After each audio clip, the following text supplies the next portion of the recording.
This is ACSOL's presentation of domestic and international travel. And we have a three-person panel here. We're going to go through domestic and then international. Now, first of all, starting on domestic, why should you care? Well, one, if you don't care, then you're going to end up getting a failure to register. Not here, but in some other state. Two, the failure to register, if you have a misdemeanor conviction, will likely be filed as a misdemeanor. But if you have a felony conviction, thank you very much, will most likely be filed as a felony. And the penalties could be quite punitive. Some, of course, go up to 10 years in prison. And when you're talking about a failure to register, ignorance of law is simply not an excuse. You have to know exactly what you're doing and why you're doing it. Now, domestic travel, first of all, has to do with a certain kind of travel. So what is it? A visit may be travel. A residence is not travel. What do I mean by that? If you take up residence in another state, that's not travel. That's residency. Traveling means you travel from your residence to some other state for a time and come back to your residence. So enrollment in college or university is not travel either. A full or part-time job may be if you're working in another state.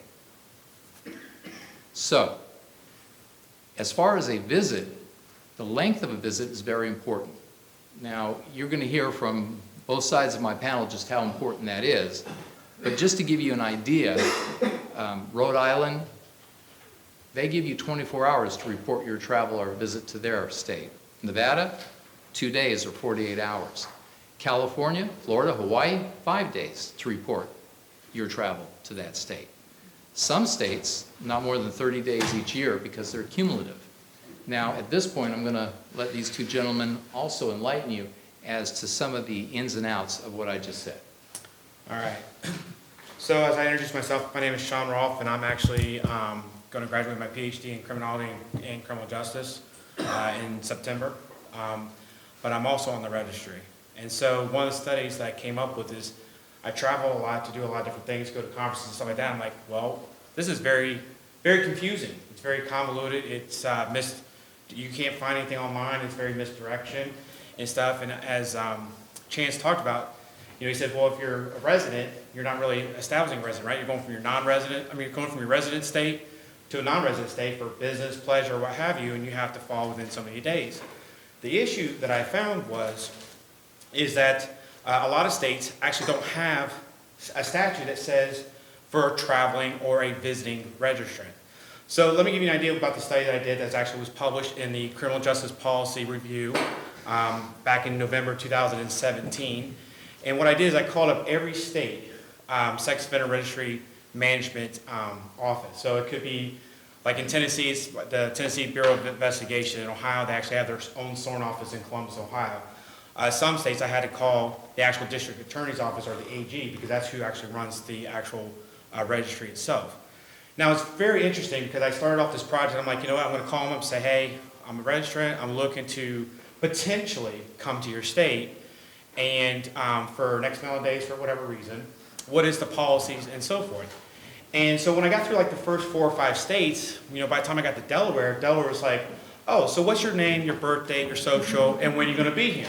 And I'm like, okay, well maybe this idea is not working so well as I thought. Because I'm like, okay, I'm not trying to give this information out because I'm just trying to just doing research.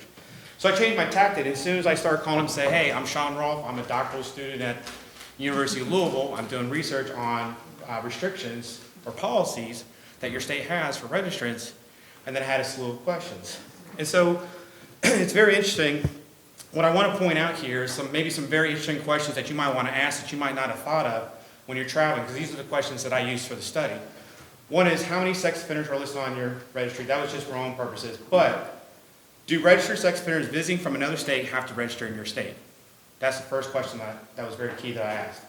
And 94% of them said yes. So at the time of the study 4 years ago, 47 states said yes, if you're traveling here, you have to register.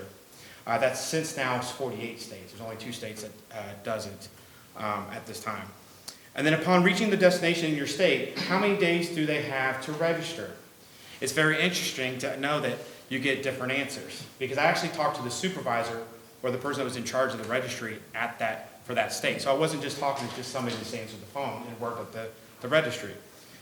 And so it can range, the average came out to be like 5 days, but it can range for 48 hours, like Chance said, to as much as 30 days. But it gets confusing there because it could be business days. It could be consecutive days. It could also mean how many days in an aggregate calendar year. So you can have 30 aggregate days in a calendar year. So if you don't go over 30 days, if you come back and forth 10 times to that state and doesn't have the 30 days, you don't have to register. The interesting thing is that actually every state does require you, if you're working in that state or if you're going there for school or something like that, to register in that state. Now you may or may not be put online. So some of the other questions that I asked was, where do you go to register? That's kind of a key important thing, right? Because every state has a different place that you go. And a lot of it would be either the sheriff's office, the local police department. But what I found very interesting is that in the state of Connecticut, there's only one place you can go to register if you go. You have to go to the state police headquarters. So it doesn't matter what part of the state of Connecticut you're in. You can be in the very tippy corner of it, and you still got to go all the way down near Hartford, which is about a 2-hour drive to 3-hour drive, depending where you're at in Connecticut, to actually go and register. Then I asked them, what is the process? Well, every state, basically, they treat you as though you move into that state. So you're going to get fingerprinted. You're going to have to give DNA. You're going to, well, not all states make you give DNA, but some states will ask for DNA. You'll get photographed and so forth. So you're going to fill out all the same forms. You're going to tell them all your identifiers. You're going to tell them all your, where you live at, where you work at, where you go to school at. They want to know all the same things that you would tell your own home address or your home residency. And then I asked how average it takes. And they say 1.5 hours. Now, I've traveled to 19 different states over the last 17 years, and I can personally tell you, you're lucky to get out in an hour and a half doing a fresh new registry. For instance, I went to a conference in Las Vegas. The first time, it took me 3 hours. The second time I went to a conference in Las Vegas, because it's only 48 hours, I was only there for 3 days, it took 6.5 hours. And that doesn't count that I spent $40 in an Uber to go from my hotel to the sheriff's office, and then from the sheriff's office back. So I spent $80 just round trip just to be there for 3 days. So, Okay, well, let's stop there for a second. Just stop there, because we're getting ahead of ourselves. How about you, Paul? Well, I'd like to comment. One thing is realize that in some circumstances, if you go to another state and fail to register, it's actually, I believe, a federal offense under Adam Walsh. So you could be, a state could convict you for failure to register, and the federal government could choose to violate you from a federal statute. And that's, again, up to 10 years. All right, let's move on to the next slide. And this is exactly what we're talking about, the Adam Walsh Act. Good. 2006 to 2017, also known as SORNA, it's federal law. It's only 17 states compliant, which means 17 states have adopted it and received monies from the U.S. government to run it. It requires registration within 3 days. And if you look on the slide, you'll see there's more information at that site. It's www.all.consoLaws.org. Okay, international travel. Now that we've covered domestic like really fast, before we move on to international, does anybody have any questions of what about what we've talked about so far? Okay, hold on a minute. You, sir. Well, I'm a visitor to California from Nevada. So obviously a registrant, I had heard something about a 30-day requirement. And it's 30 days not contiguous, but in a calendar year. And so the question comes up for those agencies that say, I don't understand what you're talking about. Thanks for coming in, which has happened to me. Yeah. And then I'm kind of stuck in a situation where I'm supposed to report, I'm supposed to register, but they say, I don't know what you're talking about, kind of thing. Big agency, big police agency. Yeah, the problem is that these police agencies are not lawyers. And the whole idea is that you might want to have, wherever you're traveling, someone to speak to, maybe make contact with a local lawyer in the local area that you're going to. Because it's not just state requirements. You'll find that when you travel domestically, sometimes jurisdictional areas are different For instance, Arizona may have a standard set on their books what you're supposed to do when you're visiting Arizona. However, little tiny jurisdictions deviate from that. Some don't require you to register at all, and some do. I've always said, and I've stuck to this for the whole time I've been looking at this and doing it, and that is, I suggest never registering anywhere but where you reside. Why is that?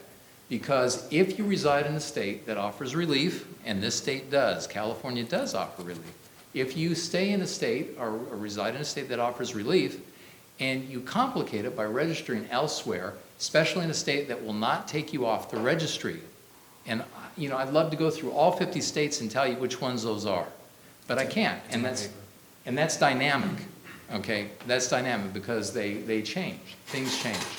However, why complicate things? So I've always said, and this is my perspective on it from a legal perspective, if you're going to travel domestically, plan out your travel. You know, put together, you know, something that you can physically see, okay, in terms of, you know, where I'm going, how long I'm going to be there. If you have a place, let's just say you're going to Nevada on your travels, and if Nevada is 48 hours, not, you know, notwithstanding cumulative or anything like that, it's just, you know, it's 48 hours, okay? I would suggest, and I'm saying this from a legal standpoint, because if you can get relief in California and you're a California resident and you want relief, you don't want to screw it up by picking up a failure to register elsewhere, especially a felony. So I say, if you're in Nevada, it's a 30-minute drive over the border at some point. It can be the same day or the next day. Come back and have a cup of coffee over the state line and then travel back. It's going to hurt you for about a half hour, or an hour. It's going to waste about an hour of your time. But it's going to ensure, especially if you keep your receipts, that helps, and you do it, you know, with the intent to show that you were elsewhere, it's going to help you avoid a felony prosecution if you happen to have a felony conviction in Nevada. And that's really, really, really important, because that's what we call the preventive law approach, okay? And I say that for all the jurisdictions out there, because unless you've really studied it and you know and you've consulted, which is a lot of work and sometimes some money, you really don't know what it is. Even researchers have a hard time trying to figure out just exactly what it is and where it is. Even they do. And I know, because at one point in my career as a student, I was a researcher. And it's very, very difficult to determine these things. As a researcher, as a lawyer, as a professional, as an expert, what about the layman? We have a resource on our website, and it has the states listed, and you can get a framework or a snapshot of what that state was like at the time this record was made of the states and their particular laws and so forth. You can then go to the links and get online to see if there's any changes, and or call professionals in the areas, the jurisdictions you seek to travel to, and inquire as to whether or not that's correct, and if not, what the law is now. That helps in a preventive way keep you from stumbling. Okay, yes? And further to what you just said, it's important to check back frequently, because, for example, your slide mentioned Florida's 5 days. That was accurate last year, but this year it's 3 days. That's right. That's right. Contiguous, no, that's 3 days from here. Yeah, so it's a good example of that. Any other, yes, sir? Well, I just want to point out one thing too. The other thing that I found from my study is that a lot of states do require, even if you're visiting, to follow their residency restriction laws while you're visiting. So that's something else to keep in mind, because that's another charge you could get too if you were actually have contact with police and they were to find you violation of that law. And just to supplement what he said, you know, a lot of folks think, well, how do I have contact with the police? How's that going to happen? Well, okay, let's just say you get a speeding ticket. Let's just say you're a witness to an accident. Let's just say you have to use your ID in some form or in some way to identify yourself to the police. Right away, they're going to run you. Right away, they're going to know your background. And right away, they're going to ask you how long you've been there. And that can be very quick, and you then could be in very deep trouble. Paul? Let me bring up an example. I was in Las Vegas recently, and I purposely stayed only 2 nights. but I was at the Venetian, and I was having a drink at a bar, and I was chatting with two girls, and obviously I said, I'm not interested. But somehow they got diverted, and they got a hold of my wallet, took out the cash, went to the restroom, and then threw my wallet underneath. It was all on camera. And one of the guys behind the bar says, oh, she used to work here like 6 months ago. And the manager of the bar said, well, let's press charges. And I'm like, I don't even want to be in any police report regardless, because they're going to ask me, I'd have to explain everything. And I'm pretty sure I was there for 48 hours or less, but I don't know, And I just didn't want to do it, so I blew it off. But that's an example. They would have known my background and been perfectly capable of asking. And let's say I was there for 3 days, Well, let's say you were there for 3 days, and let's say you flew in. That's Well, pretty easy to check. there's a perfect record, if they ask, they can easily check with my hotel registration or with the airline. Right. So. Sir? I've been told by local authorities in LA that when I register, that if I leave the state and go to another state that allows me to visit longer, say Arizona for 6-7 days, and I come back, before I go, I have to let them know that I was leaving and then re-register when I come back. Yeah, I love this question. This is a great question. Anybody know the answer? Probably not. Anybody ever see the law in the books? No, not, because it doesn't exist. Right. Okay? There is nothing that says that. You have a residence, and you are going to visit. That's all you need to know. Now, this happens in domestic law contexts, and it also happens in an international law context, where you're leaving and you give notice, and all of a sudden someone wants you to deprocess out as if you're moving away. Wrong. That's just wrong. And that's the time to consult a lawyer. I remember having this issue with the Oakland Police Department. It was not a very nice conversation, but it worked out to where they finally understood. They had to go to their supervisors. They had to call the DOJ. The DOJ had to advise them that in particular, was the wrong way to handle things. I think it was for international travel. They wanted the individual to process out, but especially for domestic. You have no intention of leaving your residence, and so there's no need. And so I would say the first thing you do when you start getting hassled like that is call a professional.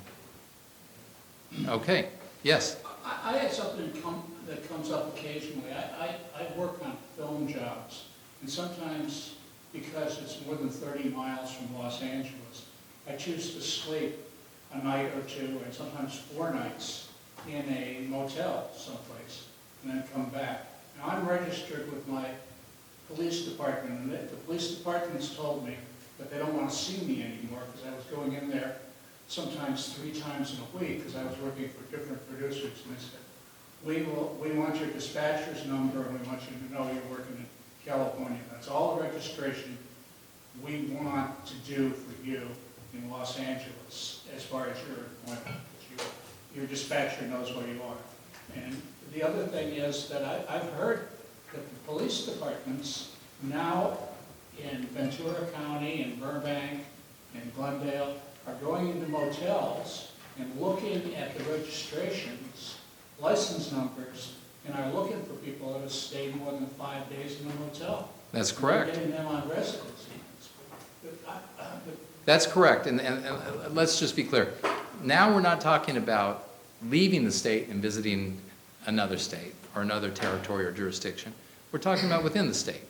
And within the state, you register in a certain jurisdiction, let's just say Los Angeles. You decide you want to go up north and visit a friend in San Francisco. If you're going to do that, you've got 5 business days to register. Just like if you go to Orange County from Los Angeles, it's the same thing. You're in a different jurisdiction. Okay, and the state law requirement for registration applies, and there's a further divide, and I won't go into that just yet, but there's a further divide as far as frequenting an address and things like that. But let's just take your situation. In your situation, if you're staying somewhere for more than 5 days, wherever it is within the state, not in your jurisdiction where you register, you're obligated to register. So, the proper thing to do is to stay less than 5 days and then move on. Yeah, exactly. But the way I've read that law is that no matter what, I go sleep at home on the 5th day. No, you don't have to sleep at home at the 5th day. You just have to change. Go to another hotel? You Well, I ju- can go to another hotel. Correct. Yeah, yeah. But, Not the same it's- location. It's only an hour Right. drive. Yeah, I'm just saying, not the same location. So you kind of play musical chairs there, but that's in compliance with the law. But There's- he's talking about changing employers too. Remember, he worked for different employers. What about that chance? Like, he goes to one location, but he might work for two producers. Doesn't matter. Doesn't matter. He has to report his employment. Yeah, it's, I report my dispatcher, and that's all they got tired of me. after- right, but it's not about how many employers he works for. It's about the location of where he's staying. We're only talking about location here, and I don't want to get too far out into the bushes here, but we're talking about location, not anything else. And if, as a person who registers to live in a certain location, if you're outside of that jurisdiction and you're there for longer than 5 business days, you got to register. So don't be. Break it up. Stay there for 2.5 days, go to another place and stay for 2.5 days. That's the moral of that story. But that's how you can stay within compliance and still do what you need to do, okay? There's one issue that you brought up, and this happened to me when we went to Oakland to protest. I planned on being in California for 7 days. So I went to Calistoga, and I went there, and they didn't want to talk to me. They said, how long are you going to be here? Well, just do what you have to do, but we don't want to waste the time. So, now, I was planning on going skiing up in Lake Tahoe, so what I did was, I was in after Oakland, was in Calistoga for about 4 days, had a great time, and then a friend of mine and I, him and I went skiing up in Tahoe, and we stayed in Nevada for 2 days. And then I drove back down to, I think, Sacramento and flew home. So that's the way I broke it up. They would not take, and I know of another guy that San Francisco he was there for 2 weeks for work, and they said, well, we don't care, we won't violate you. So the question is, what do you do in those circumstances? I don't know, maybe there's an answer for a lawyer, but that's something to think about is, what if they just don't want to bother with you? Yeah. Well, if that's the case and they don't, that's not great. No. When I say document, you go down there. I did my due diligence. I went down there, take a selfie, document the date, you did what you're supposed to do. I don't know if that's enough for legal, but. Well, okay, the answer is probably not. No, yeah. The true answer is, in order to avoid legal prosecution, you need to be in compliance with the law. Right. Okay, Be less than 5 days. And if someone is refusing to register you, speak to their supervisor That's a good point, right? Yeah, that's true, yeah. and insist that you're trying to comply with the law and you need to comply with the law, and they will assist you. Believe me. That's a good And answer. if that That's a better doesn't- answer. And if that Right. doesn't happen, then you need to contact somebody else. And, I usually go up the chain, so it's, it's the officer, it's the agency, it's the officer, it's the supervisor, it's the Department of Justice, whatever. I was going to say, the other thing too that I found is that That's a good 30 answer. states will actually put you on their public registry. And 22 of them will never take you off. 22 states will never take you off. Well, here's the problem with that too, and we've Right, we discussed this. discussed that. Here's the real problem. Let's just say that you can achieve relief in the state of California, which is great. But what happens when you get your relief and you're finally redeemed, and then you remember, oh, yeah, registered in that other state. When you go to internationally travel, like with your newfound freedom, you're still going to be in trouble with monitoring, and you're still going to be watched by Interpol, and everything's still going to remain just about the same, which means for the rest of your life, you're still going to be under supervision. So what you want to do is avoid that at all costs. Now, if you can look at these states and determine which ones are which, that's great. The shotgun approach is don't do it anywhere, anytime, anyway. That's just the conservative approach. Any other questions? Yes, sir. Conversely, if you achieve relief and you're not registered in another state, do you get off all that other stuff internationally? So when you go to travel, when you have your freedom, do you not get treated like a terrorist when you come back at customs and all that? If Yes. Is it all good? That is correct. Yeah, that is correct. Good to know. I just got a question for you, because I've heard a lot of different things, and as a researcher, if you're relieved from your home state, which so if I lived in Ohio, I wasn't on the registry anymore, if I traveled anywhere in the country, because I don't have to register anymore, not required by the state that I live in, could they still pick me up for failure to register in that state that I'm visiting? No. Okay, however, There's always a caveat. Let's talk about Yes. the caveat. Because you'd be the first attorney that's told me that. Travel is not limited, Right. okay? What's limited is residency. Right. If you're a California resident and you get off the registry and you want to go live in any other state, you've got to adhere to the requirements of that state. Now, some states will have reciprocal agreements, and you may be able to live registration-free. I have a client who recently moved to Arizona, and Arizona says you don't have to register here. Now, that's the first time I heard that, Yeah. because typically you do. This is posted on the internet, but there's an article about this where someone has moved to. Okay, someone from here got relief, moved to Arizona. Arizona says, hey, we're not going to let California tell us how to deal with our residents. You were convicted, and therefore you've got to adhere to our laws here if you're going to reside. But let's stick with travel, because that's what Right. we're talking about. Domestically, once you're off the hook here, once you have achieved non-supervision, those laws don't apply to you as far as travel goes domestically or internationally. And I'm going to talk about the international caveat in a second, because there is one caveat internationally. But domestically, you're free to move. Sir. You mentioned frequenting an address. Let's say periodically I pet sit for some friends, same address, and it's only 3 days at a time. Well, let's just say I do it once a month. Do I have to register that address? Yeah. Yeah, why? It's a good question. We're getting way outside. Now we're parsing, which is what I was talking before, which is we're slicing this thing up a little bit. That's called frequenting, okay? And if you're there often, and sometimes once a month will be considered often. It just depends on how they're handling these prosecutions in these jurisdictions. Usually determined by someone cruising down the street, usually a patrol car, looking at license plates, running you, and determining that you're a registrant, and then noticing your car there once a month, once a week for 4 weeks. Could be twice a week. There's no science to this, okay? But I will tell you that it's pretty skimpy. If you're going once a week, that's probably going to be frequenting. And I know that it's not intellectually, it's counterintuitive. It's not. It's just not something you would think about as frequenting. You think about it as visiting or traveling. It's not. In California, not I, but the state, as far as case law goes, has constructed this new thing. And the new thing is, if you go to someplace, even a little, but consistently, that's probably frequenting. And if you don't register there, you failed to register and you're in the same position. But that is outside of this talk here, but that's the answer to your question. Sir? Did I understand you correctly? You said that if you're removed from the requirement to register in the jurisdiction in which you reside, you can travel to another jurisdiction and not register? Correct.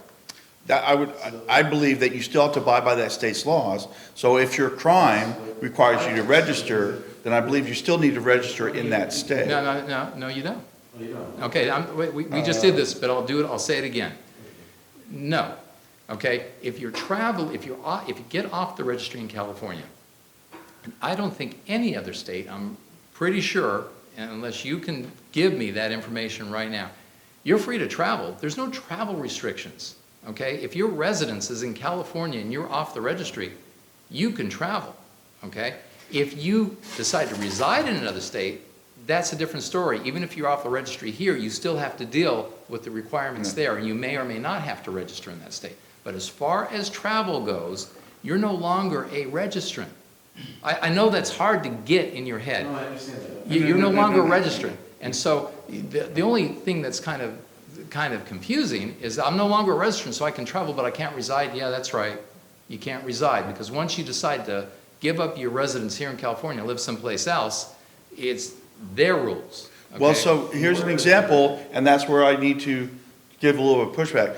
If I deregister in Texas, which is a pretty good possibility now, let's say 5 years from now, and I go to Florida for 4 years, I'm going to have to register. Well, yeah, Well, that's let- the 4 let- years, but we're talking about travel, you're talking about moving and residing. No. I'm there for a visit for 4 days. Well, no, Oh, 4 days, you said 4 Okay, years. so No, 4 years from now. let me clear up Okay. the ambiguity here.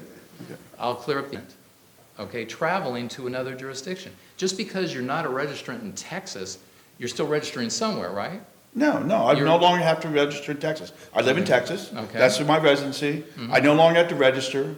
Sometime in the future, I decide to go to Disney World for a week. Okay. I will have to register in Florida. Okay, if you. And that contradicts what you're No, saying. no, it That's what I'm doesn't. saying. It doesn't contradict it at all.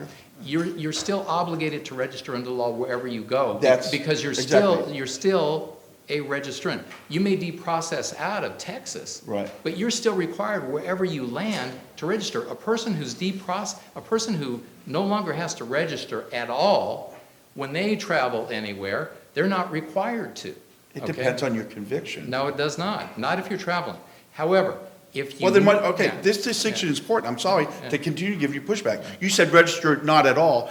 Register it not at all is based upon your residency and the jurisdiction you live in. That defines register not at all. When I go someplace else for a certain number of days, no matter what my state told me I can and cannot do, I still must abide by that state law based upon my conviction, Well, period.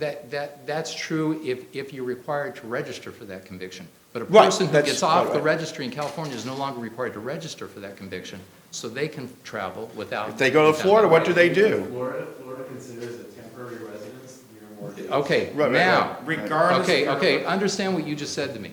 A temporary residence, that's how they Right. define it, not visitation. Okay? There is a limit to residency, not travel and visitation. When you start talking about residency, that changes things up. But we're not doing that. This talk is simply about travel. Okay? And so, okay? The way that you clear up the ambiguity is that if you have a requirement to register and you're not relieved of that requirement, you do have to adhere. Paul's right, you have to adhere to the law. If that is removed from you and you travel, you don't have to adhere to laws pertaining to registration. It's just very simple. Now, residency is a whole different bag, but we're not talking about that now. Any other questions just on domestic travel? Sir? So the way I'm getting it here is, you know, you could, say I'm going to Vegas, the best way for me to do it is stay 46 hours a week. Right, Simple, right. no complications, I don't change rooms, I don't like go to the gym, I don't get a cup of coffee, none of that jazz, right? Okay. So, and that's pretty much the way it's gonna work in any state, correct? Just followed by the time limit. Make sure you understand what the correct time limit is and don't go over that time limit. And Yeah. another Right. question is, say for instance, I did go to Vegas, is it better to rent a car or use the one registered in California as a register? Well, that is your choice. You can do either. There's no law that says you have to do one or the other. I mean, is one, a rental car that could go on the register? Just be careful with driving, because some states have it on the books that the moment you step foot in that state. So if it takes you 4 hours or 5 hours to get to your destination once you've entered that state, that clock's already started. Okay, any other questions about domestic? Sir? The new California IDs and under across the country, you have to go into effect 2020. Are they going to have any kind of identifiers on them, or are they just going to be like a straight ID? Yeah, we don't know yet. I have one, I don't have anything. Yeah, that's a good question. We don't know the answer yet. I'd just be speculating on that, here in California. Is it Oh, better here in than try to get California, now no. then? Say it again? Is it better than to try to get one now than later? Yeah, probably, probably. I mean, that probably makes good sense.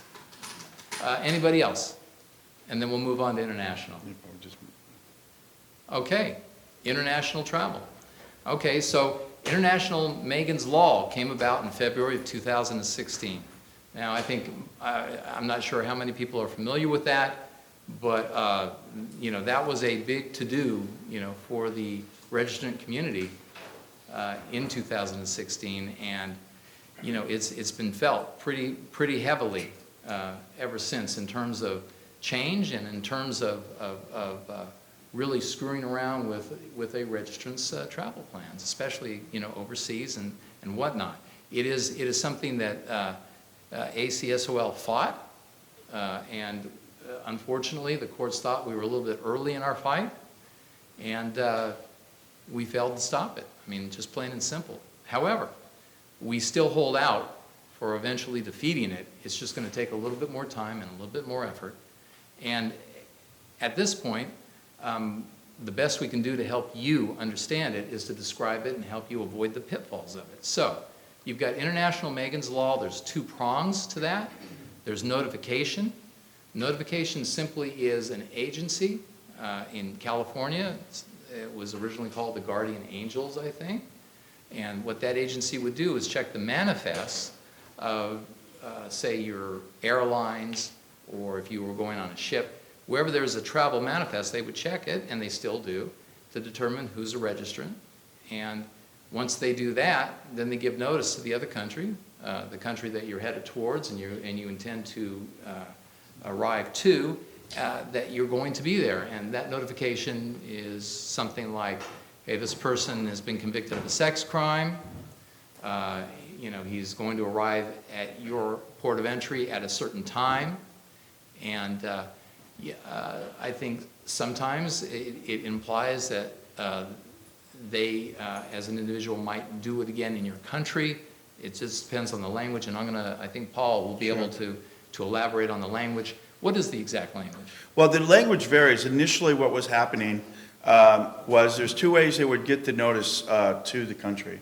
One was through Interpol, through what's called a green notice, and through a direct message, email, or whatever, to the point that you enter.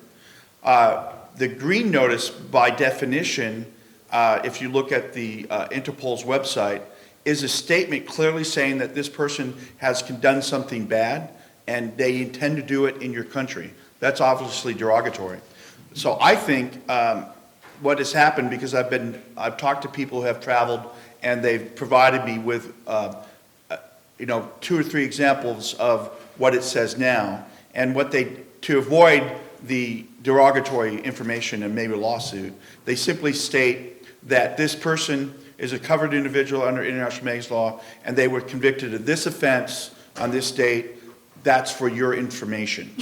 So they argue, or at least the Marshal Service and the government, ICE, argues that that's simply open source information. We're giving them that information for them to do what they want. Unfortunately, we have a lot of documentation and a lot of open source stuff that we found on the internet where they're telling other countries that we want you to turn us away, and that's the intent of it, which could be a lawsuit, but the lawyers will discuss that. And then the other way is directly from when the manifest is released, either depart and come to the United States, the airline gives it directly to Customs Border Protection.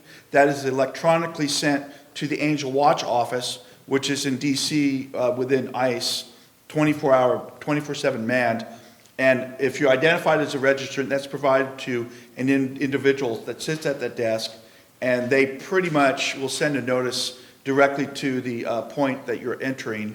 And all that statement says is that you are a registrant, this is your conviction, and that's the information that's all it states. And it's important it's important. Let me go back and correct something. Paul said Angel Watch, it's not Guardian Angels. Guardian Angels used to be something else in Well, New that's York. the Mexican authorities. Yeah. They call the program matched up with Angel Watch, Guardian Angel. Oh, okay. So you actually were correct. By mistake. But Right.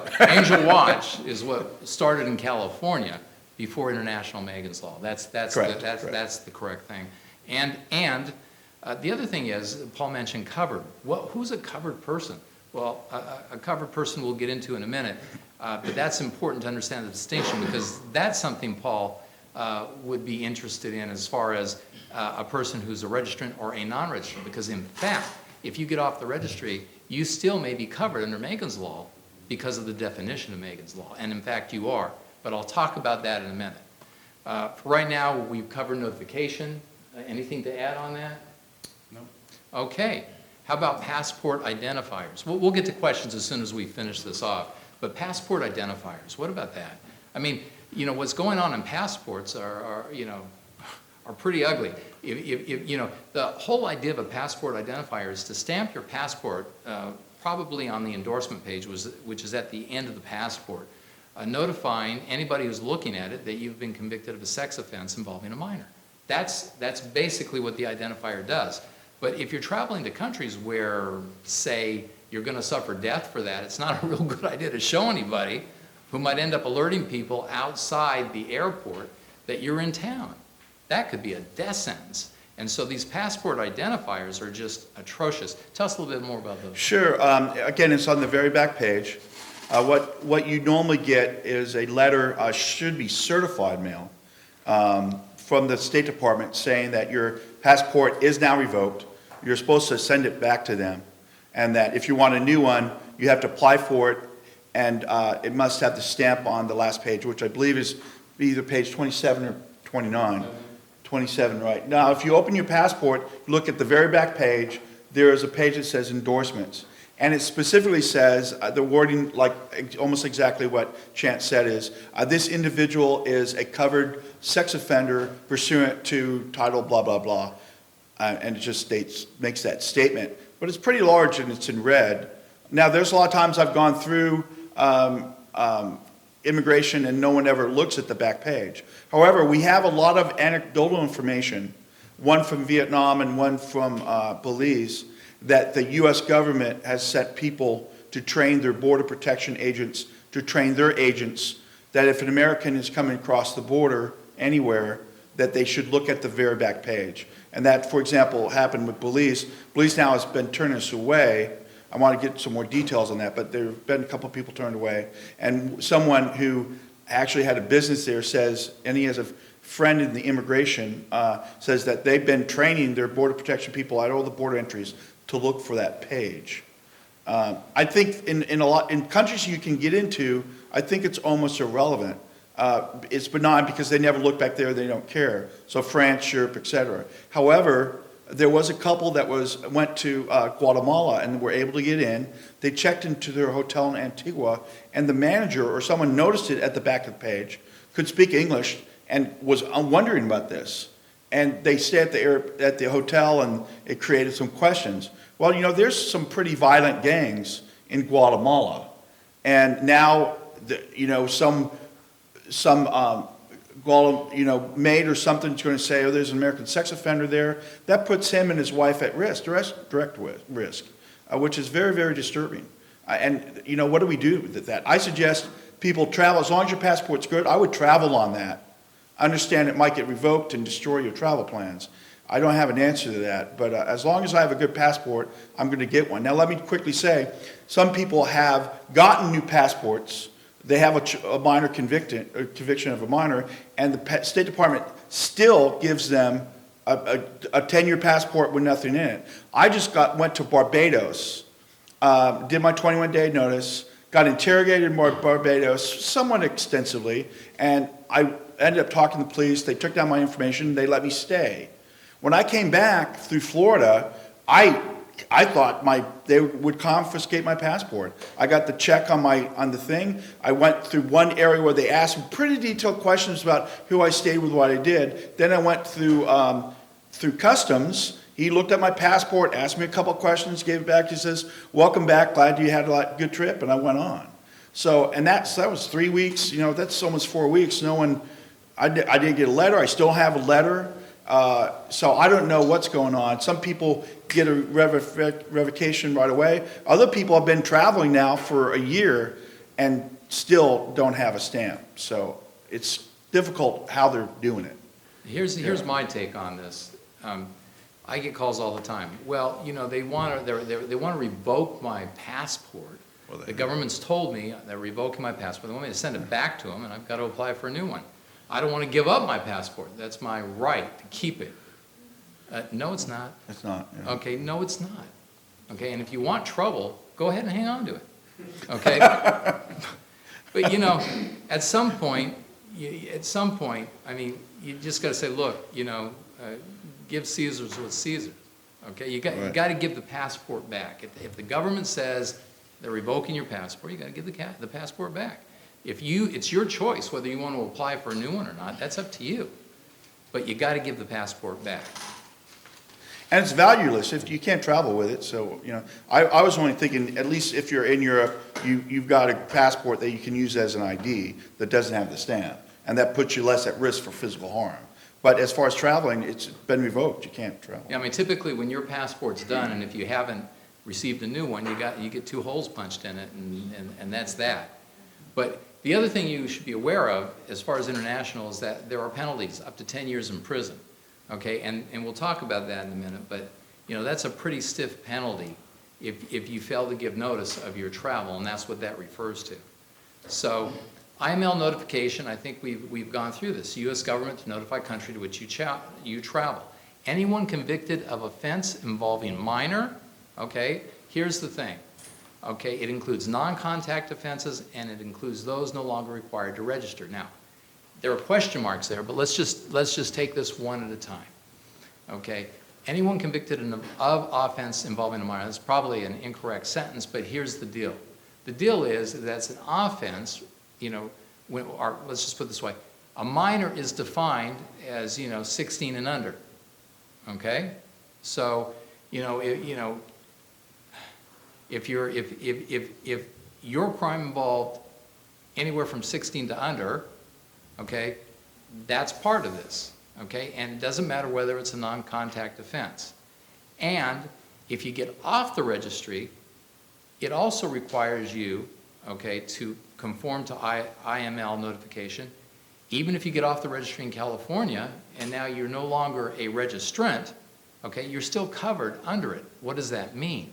That means that if they detect patterns of activity, if you're going to countries where there's sex trades going on, okay, if you're going to Thailand and you're visiting Phuket, if you're going to certain places in Mexico or South America, if you're going to places where they see high sex trafficking and they see a pattern, they're going to notify those countries ahead of you coming there, even though you're no longer a registrant, but your conviction involved a minor. Okay, that's what that means.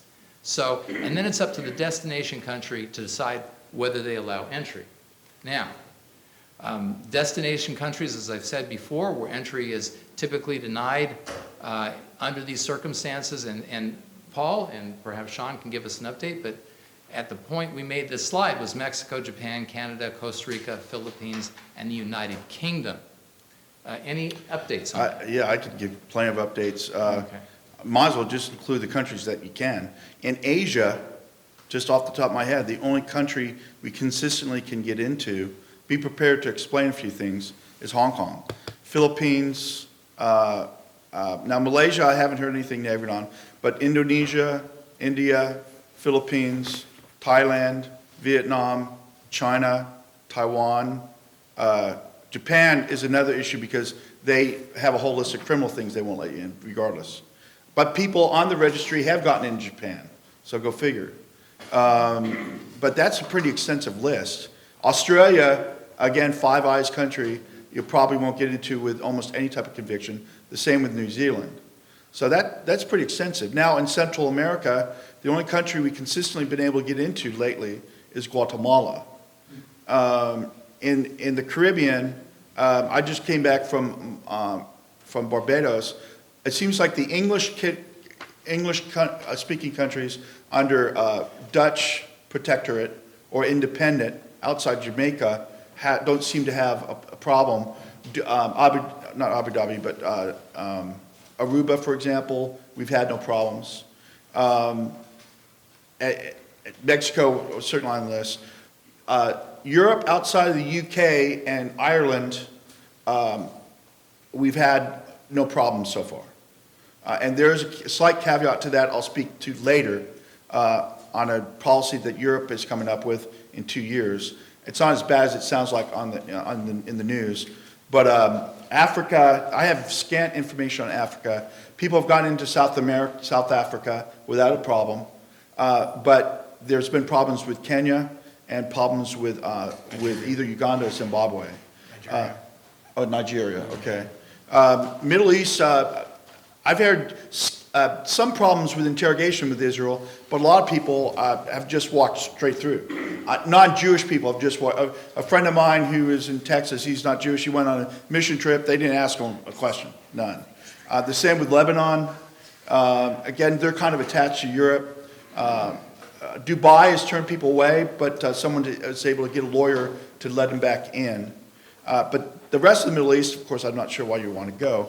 But there's scant information on that. No word on North Africa, Egypt. Someone asked about Morocco. Morocco's been successfully gone to, but that was by ferry from Spain. So those are ways to travel, actually, without having to deal with the notification system. and be under the radar, if you will. That kind of covers a lot of the Schengen countries positive, even the countries on the edge of Schengen countries. Ukraine, Romania, Bulgaria, we've had people travel to those from the U.S.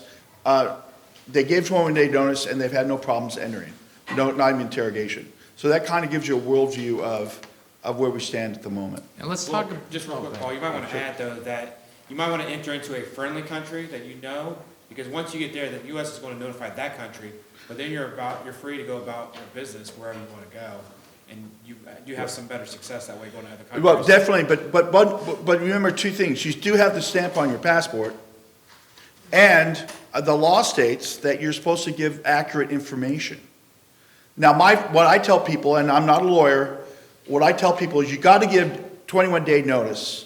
Now, in Texas, in some places, they don't want you coming in until 2 weeks prior. And that's what I had to do. But I faxed them 21 days before. And then I went in on the Wednesday. That's the only time they do it. If you look at the Marshal Service website, they'll say, give 21-day notice or immediately when you find out about your travel plans, or as soon as the jurisdiction will allow you to do it. So I think if you abide by that law and their own documents, there's one online where it states that if we ask the Marshal Service questions on the 21-day notice, that they direct us to go to our jurisdiction and abide by their rules. So I think the biggest thing is abide by the rules that you have, try to do the 21-day notice, but you definitely have to give notice, period.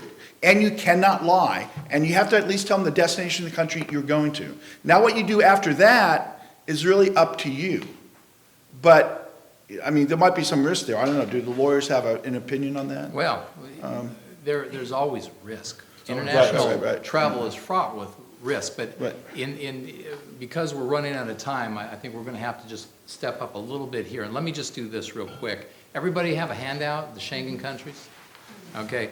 What we were talking about as far as the IML and, who's subject to it, and what Paul was referring to as 21-day notice, and the Schengen countries. Well, the Schengen country is not going along with the program. So you're going to look at about 26 different countries, and there are a few others beyond Schengen that are not going with the program. What I mean by not going with the program is that they're going to admit you in anyway, whether your passport's stamped, whether they get notice. They're probably going to admit you in because they're free boundary states, and they're not going along with the program of deporting you back here. Okay, that's and that's subject to consistent change. One of the changes that is consistent with the dynamic of this whole thing is that in 2021, the European Union will be requiring visas, which will entail background checks. And all this may change. The Schengen countries may change at that point. I'm not sure whether or not they're still going to allow folks in or not. I can speak to that. Okay. If you go to the website and it talks about the implementation, it's called the European Travel Information and Authorization System. You're going to go online, you're going to fill out the form, and you should get an answer within 10 minutes. Now, what is that system? What's the requirements, and what are possible restrictions? One is they're going to draw upon mostly European databases. Are you on a watch list there? Are you on a terrorist watch list there? Do you have convictions in Europe, et cetera, et cetera? For approval, they're going to ask you a set of questions. One is, as Chance said, background. It's not a background check that I'm aware of. What it states is, it's going to ask this question: have you ever been convicted of an offense in the last 10 years that required X amount of number of years in prison? And I can't remember if it was 1 year, 2 years, I think it was 3 years. Okay. So, and as I read through it and I read more detailed information, that tells you that they're focused on convictions, and it's the time that you were convicted. So so my inference is that if your conviction is greater than 10 years, which almost everyone's is because your sentence is 10 years, then you should, you answer it honestly, you should have no problem getting the visa. Now, it still will be looking at databases, and it's still probably something will pop up through this process. But that is the rules as it states. And I interpret that as there might be some limitations on people. But like, for example, Mike Tyson was not allowed to go into England because his conviction was 6 years. And in England, it's the law says 30 months or less. Their home secretary said, well, he was ejected because it was 4 years or less. For conviction, England supposedly will let you in. The big thing is that it's a 3-year conviction or less, then you don't have to say affirmative on that form at all.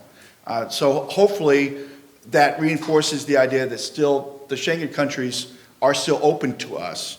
But again, you're going to have to be required to get that visa, and they're going to be drawing from databases which they could plug into the American criminal database at some time in the future. So, Okay. Now, IML notification, how does the U.S. government learn of this stuff? Well, usually disclosure by registrants, and that is that you give 21-day notice. Now, some states require it, and there's SORNA states, which means they're receiving money from the federal government because they've adopted the government's rules and regulations regarding sex offense laws. And in those states, 21 days notice is required. California is not a SORNA state. However, it is unclear whether the IML, whether it's required under the IML. Okay, and so, it may be that the IML does cover that, okay, by incorporating SORNA. It just may be. You don't want to be the first test case. So in California, it's recommended, and you can get this on the DOJ website and read it.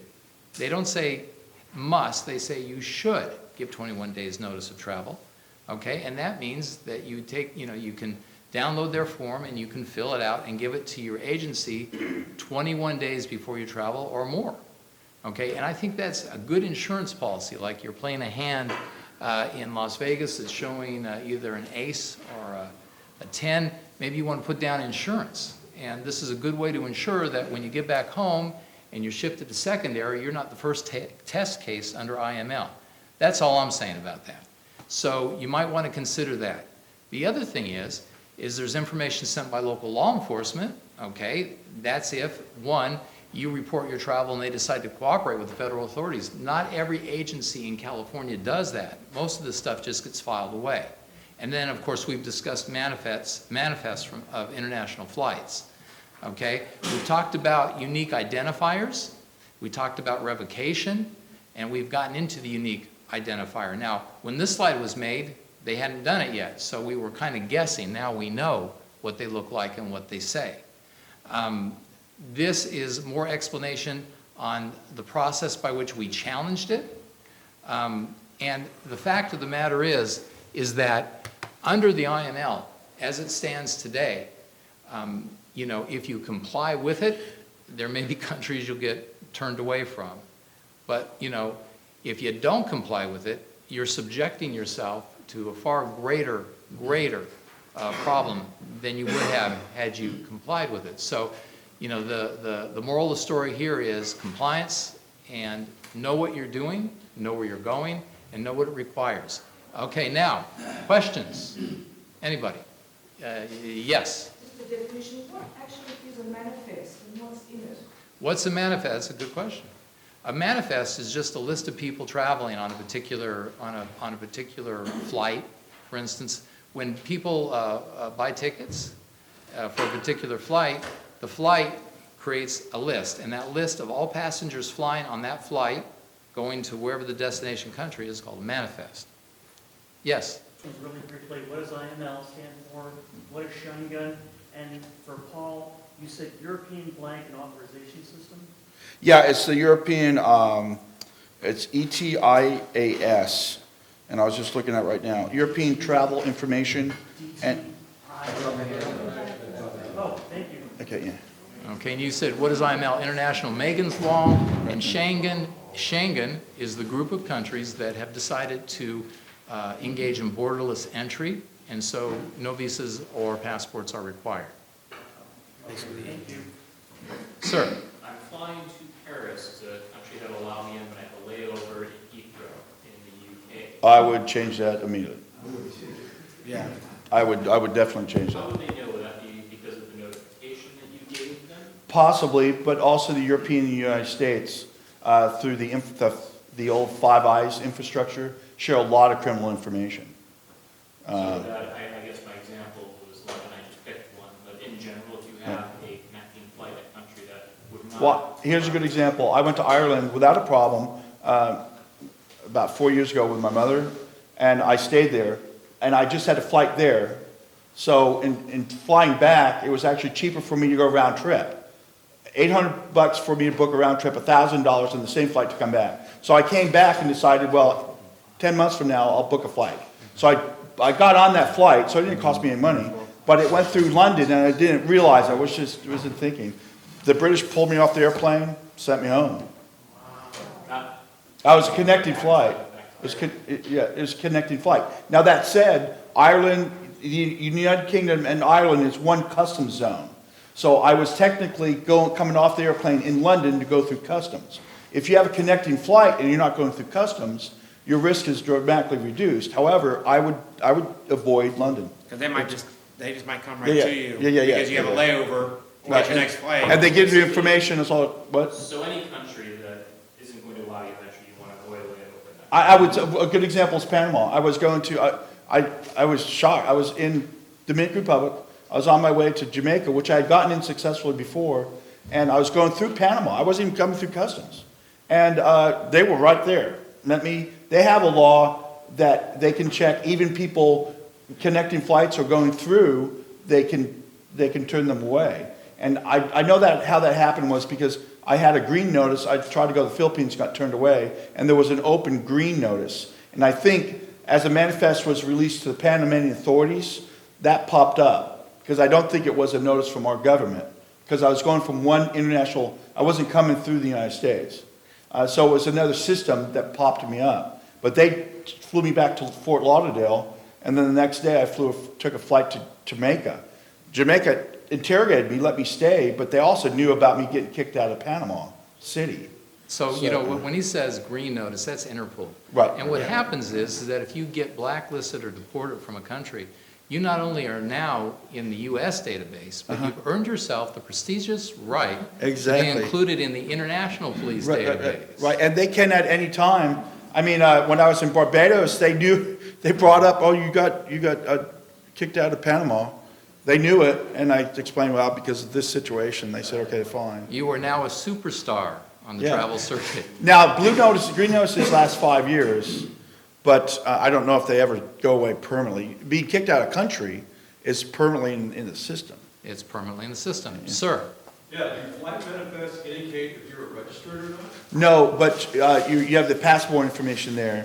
So I'm sure they have algorithms that automatically, they check through people on blacklists, no-fly lists, watch lists like drug enforcement or terrorists. And then they take that information to the Border Protection and they electronically send it to different agencies for them to deal with as they choose. The algorithm will identify you as a registrant and then automatically send that to ICE and the Angel Watch office. Yes, if you've ever looked at the complete database, which people say is the federal database, there really is no federal database. It's just all the states combined. Right, it's a bunch of different data. And so there's a bunch of different data. What happens sometimes is you fall through the crack, which means at any given time during the day or night, one of those databases may be down at the time someone's checking you. So they miss it. That's why they wanted to add the identifier. Right. Because that way they would never miss a trick, okay? And you'd be identified at the port of entry no matter what. So that's why the identifier is done. And once you are, again, blacklisted and or deported, unless you reverse that, okay, which means you challenge it and put the jack back into the box, Interpol gets involved, and then you start getting green notices, and you're known on two different levels, which is not great. Yes, sir. So, at some point or other, I may do some international travel. I have a passport, but I've chosen just to avoid it all now. But my case didn't involve someone underage, but the California law that you and I are working on about trying to find out a way to change it because it's ambiguous. Does that mean that I don't have to do any registration on this? If I try to fly to France right now, would they? Well, that's the problem with you and with other people in your situation is that there's been an error. It's a record error. that makes it appear as though your conviction has to do with the minor when it doesn't, okay? And so you're in the system, that's the record that's going to be used. And so, and then by the time everything's all said and done, you could be subjecting yourself to, horrible punishment, when in fact it's an error. So live scan doesn't show me as an error, but California is an error, so my choice is to just play the ostrich. No, and I wouldn't suggest that for anybody. And don't stick your head in the sand. You can travel, okay? Just do it wisely, give 21 days notice, and travel to places that most likely you'll gain entry. That's all. I think that's a good rule of the road. That's a good general rule. If you travel internationally. Sir? What if you're a dual citizen? Well, if you're a dual citizen, then you're in good shape. Then you're in good shape. Because I asked you before in LA, but, so do I use both passports or? It's up to you. But, I have many clients who have dual citizenship, and they leave the country on one and they enter the country on another. And they don't seem to have any issues or problems whatsoever. So you use both passports, you say? You use both? Yeah, leave under, what's the other country? Israel. Oh, good, then it's not Canada. I would use that to travel to Israel, wherever, and then use your American passport to come back. Only because, they're gonna know who you are anyway, so. Sir? Quick definition, you use the term minor in reference to a conviction and perhaps an error of some kind. You said earlier, minor means somebody under 16. Is that? 16 or under, is that right, Paul? No, I didn't want, it's 18. It's 18. It's 18. 18 now? It's Okay, 18. because originally I read the IML as 16, now it's 18. They have a reference in there, 16, which confuses it. Yeah. But they define a covered individual as someone whose conviction is against a minor, which they define as someone under the age of 18. Oh, that's right, okay. And has to register in the jurisdiction which they live. Okay, so here's the thing, and I want everybody to remember this, because this is really important. 16 and 17, usually in California is considered a minor, and then, of course, 15 is different, 14 and under is a different thing altogether.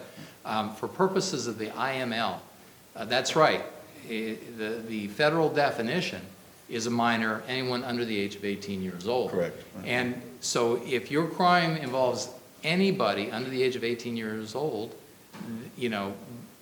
that, let's just say between, say, 16 and 18, that's a minor.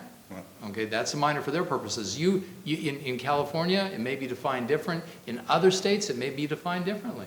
Every state may have a different definition of who is a minor and who's not a minor. But for purposes of the federal law, 18 and under is the definition of a minor. Right, so in Texas, the age of consent is 17. So it's on a child conviction, I guess rape, for example, if you rape someone who's 17.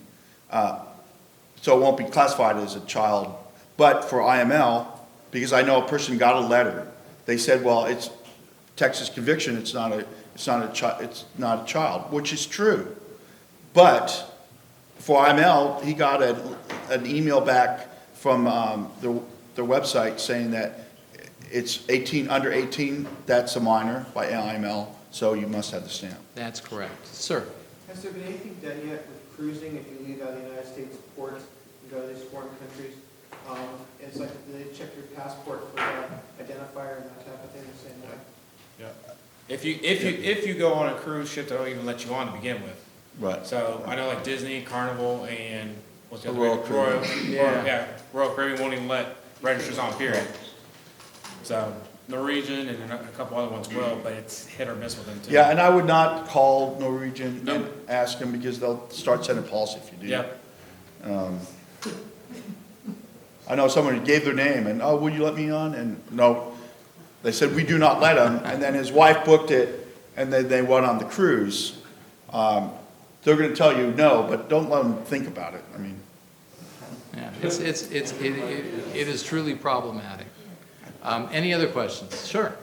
Yeah, all the therapists, all my God, people are currently on probation, but they are asking me about when they're off probation, which is when I get the most to the other people in the room. When you said so what they've been doing is just notifying, they get some kind of approval from a judge, and then they notify their probation officer, et cetera. But when you said you have to notify somebody in the law office or whatever it is? No, you don't, no, I know that's confusing. No, what they're doing is the right thing to do. They're notifying the judge, of course, because they're under supervision, probation, because they're under supervision. And then the third tier is the local agency they register at. Exactly. That's, So once they're off, not having to do parole, probation, and you still have to go notify your local registry agency 21 Exactly. days in advance. The local registry Agency. agent. That the one that you go to all the time to check in with. That's where you Right. go to let them know. Registration. Yeah. Yeah. So for example, I do know a gentleman who has traveled internationally twice on probation, and I did remind him. He said, and I got approval from our probation officer to travel internationally again. And I told him, well, make sure you give 21-day notice. Well, I did. I told my probation. I said, no, because he had traveled well before IML. I said, no, you still need. You're registered. You have to abide by that law. You're on parole for whatever conviction you have. You need to abide by those rules. Those two separate things. Now, often, like in Dallas, parole communicates directly with the registration agency, but I wouldn't count on that. You still need to go down to who you register with and make sure they have the information. and when this whole thing started out in California, just in California, state and federal agencies weren't cooperating with each other. I'm not even sure if they do today. They don't. So here's the thing. A lot of agencies you'll go down to will say, what are you doing? We don't require 21 days notice. It's not on the books. All of a sudden, it's not on the books. It's on the books for you to deprocess out if you're leaving for 5 days, which it's not. But it's not on the books to give 21 days notice. And so they say, well, I'm not going to take this. Well, here's the thing. That's your state agency, okay? But your state Department of Justice is suggesting you do this, okay? And sometimes they need to be reminded of it. So what you want to do is you want to make 2 copies, one for you, one for them, have them stamped received. They can do whatever they want with theirs. You keep yours in your pocket. So if you're taken to secondary, you can show that you gave 21 days notice. Any other questions? Anybody? All right, thank you so much. Appreciate it.